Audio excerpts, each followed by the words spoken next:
This is the Forbes Books Podcast, conversations with amazing humans who are impacting the world of business and beyond. Hola, I'm Joe Pardavila, and I want to do a check-in on the current state of female founders with my old friend, Jaclynn Brennan. You may remember Jax from a previous episode. She's the rock star who co-founded Feely, the female mastermind membership community. Well, now she's joined forces with the founders of TechGirl and created Ayana, a foundation dedicated to empowering and uplifting women founders worldwide through education, mentorship, and enhanced access to funding. Also joining us today is one of Ayana's other co-founders, Rajul Kadakia.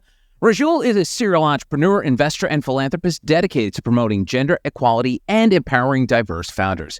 We're going to talk about how they got together, how they're helping female founders through Ayana, and what they have planned for this week's South by Southwest Festival. Jax, welcome to the podcast. Thank you so much, Joe. Really excited to be back. Me too. And Rajul, great to meet you. Welcome to the pod. Thank you. Thank you for having us here. And so, Jax, we have been on this journey together. I started doing business podcasts right around the time you started your previous incarnation of this company, Feely. But tell me about the last 4 years since we've known each other. What you set out to do and where you are now, because I know you've kind of iterated and done different things, and obviously the pandemic played a big part of it. But tell me about the journey since. Give me a recap for me, just selfishly, as to when we met and where we are today. Yeah, so when we met, I started Feely, which stands for Tribe, as a passion project with a co-founder. And it started out because it was something we both needed. We needed a support system as first-time female founders to have the network, the resources, and the accountability to grow and scale a business. It turned into something much more. Turned into about 10,000 women globally operating in the form of cohorts. And we were considered a mastermind, a paid membership community. So for the past 4 years, we've made partnerships with UBS, Bumble, Google, Lyft, Diageo. We hosted over 75 events in person, hundreds of online sessions for first-time founders. And now I am so excited to bring in my partners and to relaunch as Ayana Foundation. So we're doing the same work, supporting first-time female founders, but now we're doing it as a 501c3, as a nonprofit, really making this accessible to women everywhere and them not having to pay a membership fee. That was always the dream, always the goal. First-time founders don't necessarily have the funds or the income to pay for the resources that they need. So we're very excited for the work that we're going to be doing together. Awesome. And Rajul, as you know, Jaclynn is a master networker. I mean, nobody networks or runs an Instagram like Jaclynn Brennan. So can you tell me how you came into the fold, how you guys connected, and how Ayana came to be? Sure. So we had a parallel platform called TechGirl, which started out because I was a venture-funded CEO, and this is something that I wish I had when I was getting funded or before I was getting funded. So TechGirl was a platform to support first-time women in tech, or not necessarily tech.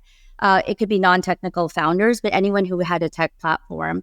And so it was me and 4 other co-founders who started this about 2 years ago, and our goal was to increase the pool of female founders in tech prior to venture capital even coming in. And so along this path, I met Jaclynn because we were looking to partner with Feely and, really collaborate externally. And we were also a for-profit. And then we turned into a nonprofit towards the end of our journey. And that's when Jaclynn and us and Leslie decided to join forces. That's awesome. What a great story. Such a typical Jaclynn Brennan story of just meeting somebody and then one thing becomes another thing. So Jax, tell me about this current state of female founders, because I know when we first spoke years ago, it was still, 2020, we were still kind of getting our sea legs in terms of diversity and inclusion. And I've spoken to many female founders who've walked into a boardroom full of all white men who look exactly the same, who don't understand maybe a female entrepreneur's product or a female entrepreneur in general. What's it like fast forwarding 4 years now in terms of what it's like to be a female founder, working the VC side, angel side, the fundraising side, all of it? Better, worse, same, indifferent? Tell me. Unfortunately, I wish I had better news to report. 4 years ago, less than 2% of venture funding was going to women. Now at the current state, 1.8%, less than 1% for women of color. It actually has not changed or moved the needle. But what has changed are the resources that are available, the number of female funders, investors that are coming into the game with these incredible platforms and ways for women to invest together. So that is what's changing. Also, the resources that are out there for first-time female founders are changing and evolving. And really, one of the biggest goals that we have and the work that we're doing with Ayana is to get female founders access to capital. And that's not even just venture funding. That's learning about debt equity, that's learning about grants, working with angel investors, and really all of the access of different types of funding that's available. So I'm actually an angel investor as well. And so I really understand that gap. And where I come in is to support women founders before venture capital comes in. And what I found is that there's this space where all founders, not just women founders, but all founders, they have the traction, they have the team, some even have revenue, yet they cannot get access to venture capital funding. And it's like, what is this gap? What's going on? And we're really trying to solve that. It's also a function of there's not enough angels out there. And what I mean by that, it's like I have friends who are high net worth individuals, but with the interest rate where it is, they prefer to have those returns, or they don't understand the startup ecosystem, or they're not willing to take the risk. So one of the important things to me specifically, personally, is how do we get more angels into the fold? So one investment I made, for example, is Cherub. And Cherub is a social platform that actually connects founders to angel investors. So it really comes in early on, right before venture capital, because so many companies are dying right in that space, and they've raised $500,000, they've raised $1 million, they've raised $2 million, and yet they can't make it over the hump to increase the 2% number. I always try to hook up analogies to things, and the way it looks like to me as someone who's not an entrepreneur, Jax knows I call entrepreneurs psychopaths. It's all, I don't know why they do it to themselves. But the one thing that I've noticed is it reminds me of the NFL. So the NFL has this problem about black head coaches. I think there's two. There's not many of them. And people are like, how do we solve this problem? Well, here's how you solve the problem. Have more black assistants. If you look at around the NFL, there's very few offensive and defensive coordinators that are black assistants who can make the jump from being assistant to being the head coach. And I feel a lot of that happens in the VC space where there's just not enough people that are doing it, and it almost feels like you need to have like a ladder effect to it. It's got to start from the bottom and up, sort of like a Drake song. So Jax, take me to that bottom level. Is stuff happening in the ground level to help grow these folks to flourish and help the next generation of female founders? First of all, just use the word flourish. I know Rajul and I are like, Ayana stands for flourishing, growth. I mean, that is exactly what we are doing. We're taking these first-time female founders and we are literally walking them through the entire process of what it takes to build and scale a business. Pre-venture funding, in that pre-seed stage, that's where they need the most help. So giving them the hard and the soft skills, very important to have both. Not only do they need to have confidence and be ready to take on this mission, this roller coaster ride of entrepreneurship, but they also need to understand P&Ls, go-to-market strategy, how to hire, how to balance their books, how to create impactful pitches and speak to investors. So it's really starting them from this beginning point. We're offering a fellowship program that's going to be a 3-month, very intensive of the hard and the soft skills. We're going to help them grow and scale. And then the goal is once they make it, eventually have them come back as an investor or be able to dip back in to help support first-time founders through the process. So creating this dynamic global ecosystem, that's the goal. I'd like to add, and I give this analogy a lot, is women founders don't have enough times at bat. And what I mean by that is that, we have a lot of relationships with venture capital firms. And it's like, I tell my kids, when you're going for a job, you have 10 interviews, 20 interviews. It's a numbers game. So the first interview, you may, bomb out. The second interview, you'll do better because you know what questions. The third, 10th, whatever. And finally, you'll get that job because now every question has been asked. Well, we always talk about how women feel the need to be perfect. Their pitch has to be perfect. Everything has to be perfect the first time. And men, they can just kind of do whatever and they just BS and they go up there and it's fine. My theory is the reason women have the need to feel perfect is because they don't get enough times at bat in front of the venture capital firms, right? So they get that one meeting, which is hard enough to get, and they have to be perfect because they're not going to get another meeting with the venture capital firm. this is a problem that we've identified, and we need to really come up with that solution. So one of the things that we're thinking is partner with our venture capital firms, especially those that are interested in funding female women founders, and then just do practice not just pitch competitions, not like we see all the time, because again, they feel like they need to be buttoned up and stitched up, but really where the stakes are very low and it's just practice and it's just feedback. And we call it like needs and leads, right? You're just practicing. And then it's like, can we do to help you with this versus, so kind of just taking that pressure off, right? Versus it has to be perfect the first and only time. These opportunity gaps seem, it's not just in the venture and female founder world. Like, if you think about like in show business, if a female actress fails one time, it's like, oh, you're done. Male actor fails. Come on, we'll give you another chance. It's like the perfect example is like the Halle Berry Catwoman bomb of like 20 years ago. They're like, okay, no one wants to see a female superhero movie. We're never going to make one again. So I feel like that's happened on so many different levels. I mean, that's just a goofy kind of entertainment story. But I mean, in a way, that sort of permeates into all walks of life, unfortunately. And so, Jaclynn, if you don't mind breaking it down in simplest terms for me, I know Feely was a sort of a paid membership thing, and now you're a nonprofit. You know me, it's hard for me to process these things. So how do you go from being a profit business to a nonprofit business? How does it work? How does the funding work? Please enlighten me, because, this is where I get lost in the weeds here. Yeah, absolutely. And it's a great question. So Feely operated on a paid membership fee and through corporate sponsorships. Ayana, 501c3 foundation, is operating through grant funding and through private donors, as well as corporate partners. So we're really pulling in all of our resources to create these programs and activations to support women founders. And we're doing that specifically through in-person engagements. So bringing women together, hosting these workshops in person, creating these opportunities of IRL connection, which is very important. Then virtual offerings. So our massive global community being able to keep adding value and keep dumping in those resources for founders. Then really it's focused on empowering women and emerging economies. So we're first starting off in Southeast Asia. We're partnering with wonderful grassroots 501c3s on the ground and just planting the seeds this year to be able to collaborate in a much larger way. And then we're really focused on the access to funding, really enhancing that, not just making introductions, but the A to Z component of how you get funded. And then lastly, which we're so excited about, is this fellowship program. So we also have opportunities for private donors, for VC funds, for large corporations to be able to come in and fuel and fund these fellowship programs. So that's how we're tying it all in and doing this as a 501c3. Nice. Rajul, take me behind the scenes in terms of like getting these grants, getting these donations, because essentially now you're pitching. Right. You're helping the pitchers in the future, but now you're pitching folks. Tell me about that process.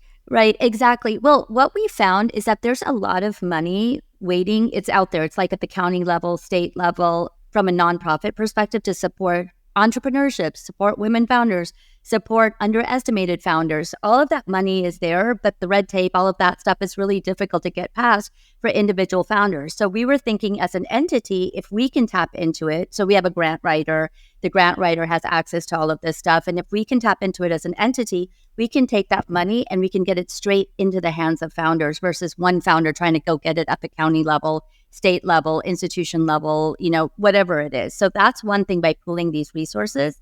The other thing is we can also, because we're a larger organization, we're in the know, we can also do it on a state-by-state basis or city-by-city. Like, I'm based in California, we're based in Texas. We have operations here. There's also grants available internationally, like as we go into Indonesia. So we can access that as this nonprofit entity. And what's really good, just to add to Jaclynn's point, is that we can be a nonprofit partner to a for-profit. So historically, if we were the nonprofit and Feely was the for-profit, and they need to get sponsorships or they need to get donations, we could theoretically partner for an event together, and Feely could take advantage of our nonprofit status, and we could still get the funding into the hands of founders so that we don't have to charge the founders. So that makes sense. Awesome. No, that's great. And I don't know if it's heartening or heartbreaking that you two have to go to Southeast Asia to launch these. I mean, we literally have Silicon Valley and Austin as the hotbed for founders and tech. And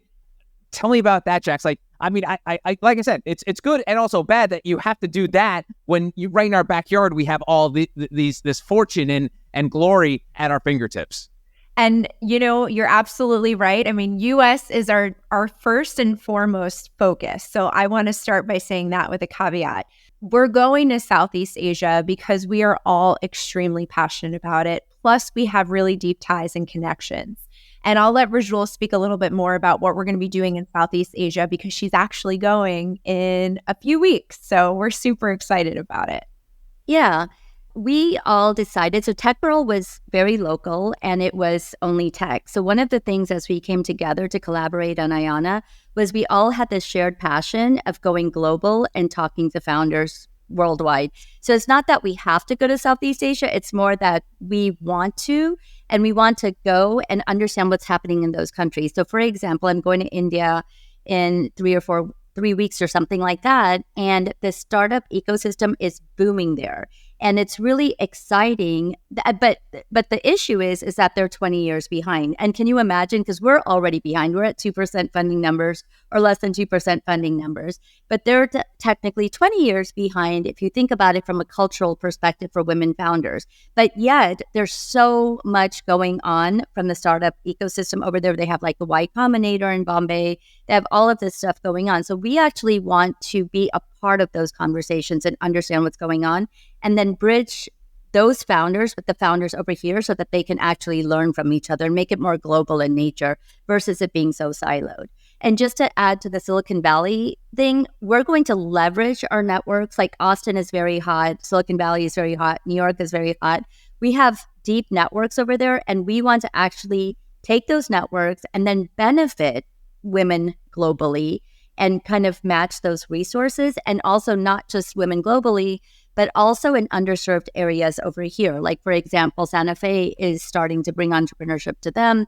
Indiana is doing a lot. So there's all of these other cities and states in America that are underrepresented, and we need to connect those dots. Awesome. Good to hear. Cool. Yes. I just had to pick that thread because I was like, Jesus, we got to go all the way to India? Well, I mean, we got to go to Japan. I mean, what's going on here? All right. So let's talk about some of these female founders, Jax, because one of the things I always like to joke is that we have the smartest minds in the world going to Harvard and Princeton, these Ivy League schools, spending hundreds of thousands of dollars on education so they can come up with the next great app. And listen, I love a good app as much as anybody, but man, can you guys like splinter off and do other things, maybe cure cancer or something like that? I mean, can we do something like that? So tell me about who these founders are you're working on and what kind of scopes and verticals they're in. So what I can say is what we've done with Feely, we see a lot of female founders in the CPG space. So that's consumer packaged goods. We see a lot of female founders in marketing, in AI, and then some in SaaS and technology. So historically, we're not seeing so much tech in the female founder space, which is why we were excited to partner with Tech Girl and really pool all of these resources together. We do want to make sure that we're having a variety of industries that are coming into the fellowship that we're going to support. I do think AI is a really hot topic. Healthcare tech is extremely important. So kind of going to what you were saying. So our goal is to make sure that we're diversifying the industry sectors of the female founders that we are going to support. So it's not just siloed into only beauty or only technology SaaS startups. Wow, cool. So when I think about it also from an angel investing perspective, I started out investing in tech startups, and now I found myself now I've invested in apparel, and I've invested in a women-led brand in makeup and beauty, for example, right? So I started seeing myself go a little bit beyond tech. And one of the things I found is where I feel we can best support our founders is not to go out of our wheelhouse. And what I mean by that is where, and that's why I know that's what you're asking, is what networks do you support and whatever. So if someone was curing cancer, that may not fall into our wheelhouse because our networks won't support that, right? So we want to make sure that we can support our founders with our networks, and our networks would be pretty much what Jaclynn said, right? It would be CPG, it would be tech, it would be some AI, machine learning, anything that we can support from that perspective. The other thing as an angel investor, and one of the things that we're going to do at Ayana, is we really want our founders themselves to also pay it forward because they can learn from one another. And so one of my stipulations as an angel investor is if I'm going to invest in you, I don't care how great your company is, if you're not willing to open your network to my other portcos. So don't be a gatekeeper. So this is something really important. So that's another thing that we need to keep our industries small enough where they can kind of also benefit from one another versus having some random one-off things. And I guess, so we haven't like finalized every industry just to kind of like bring it home. But I think what Jaclynn said are pretty much the high level ones. All right, so Jax, in a few days, it's going to be International Women's Day. I have a feeling you have something planned for that. Absolutely, Joe. This is going to be a huge celebration and will actually serve as the official launch of the Ayana Foundation. International Women's Day is happening on March 8th. You know that we've celebrated this for many years, but now it is so exciting to be able to share what we are doing with our entire community, with the Past Feely community, with the Tech Girl community, all four of us as partners that have come together to launch Ayana. And we're celebrating naturally with Soho House in Austin, Texas, and we're kicking off South by Southwest with this big celebration. So we're doing a panel discussion. It's all about the journey of female founders and funders. We have some amazing speakers like Susan Rockefeller, who's a board member and longtime supporter, Jaclynn Johnson, who's the founder of Create and Cultivate and now the CEO of Cherub, Maya French, who is the co-founder of Drink Happy Pop, Renata Black, who is the co-founder of Evie, and Sofia Vergara is her other co-founder. So she's a total powerhouse. And Sarah Chen Spellings, co-founder of Beyond the Billion, first billion-dollar fund for women. So really powerful panel. Absolutely can't wait. In addition, we're also co-hosting about 5 other South by Southwest events that are taking place that week. Awesome. And Rajul, I know that's right in your backyard. How excited are you about this going down at South by? I'm super excited because we were doing our own event separately last year, and now we get to collaborate on this. And there's so much excitement around it. It's unbelievable. Like pretty much because it's Soho House, right? It's already sold out, which we're super excited about. It's a good and the bad, right? From that perspective. But there's so many people willing to collaborate us, and we're so grateful for that. And Jaclynn, tell me about the power of collaboration, because I know there's this cliche about women can't work with each other. They're always stabbing each other in the back. But obviously that's not true, and especially not true with I know Jackson and the world that you revolve around. But tell me about the power of collaboration and how you see it growing from Feely to Ayana to the future of what you're going to be doing. I'm so glad that you asked about this, Joe, because Ayana is truly formed on the power of collaboration.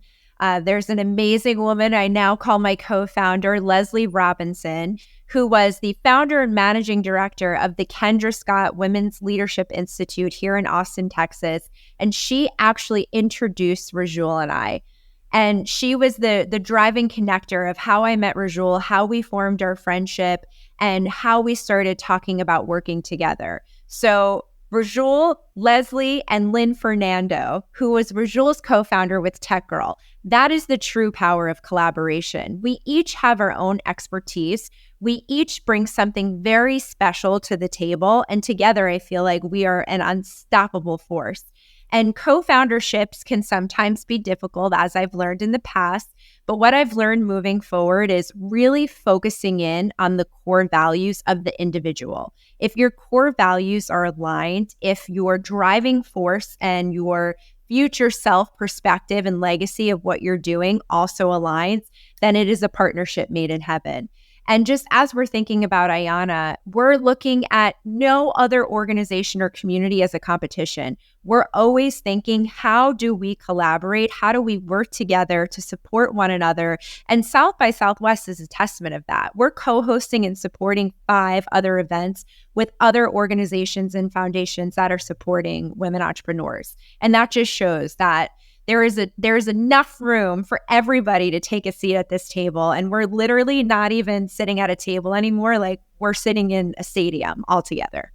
So what I'm super excited about is the diversity of networks that we all bring. So Jaclynn brings her network. I bring my network. Leslie and Lynn brings her network from marketing. Leslie brings her network from the university. And it's super powerful as we all bring our networks together and we all share our resources and bringing it back just to light a superpower under Ayana. Super excited about that. That's awesome. Well, Rajul, it's been great to meet you, and I'm looking forward to the future of Ayana. Thank you for having us. And Jax, great seeing you as always. Good luck. Thank you, Joe. Appreciate you. And that's going to do it for another Forbes Books podcast. Don't forget to leave a 5-star review on Apple or Spotify and hit subscribe so you don't miss any new episodes. You can always connect with me on X, LinkedIn, and Instagram at Joe Pardavila. And please don't forget the golden rule and treat others as you want to be treated. Thanks for listening. Until next time, adios.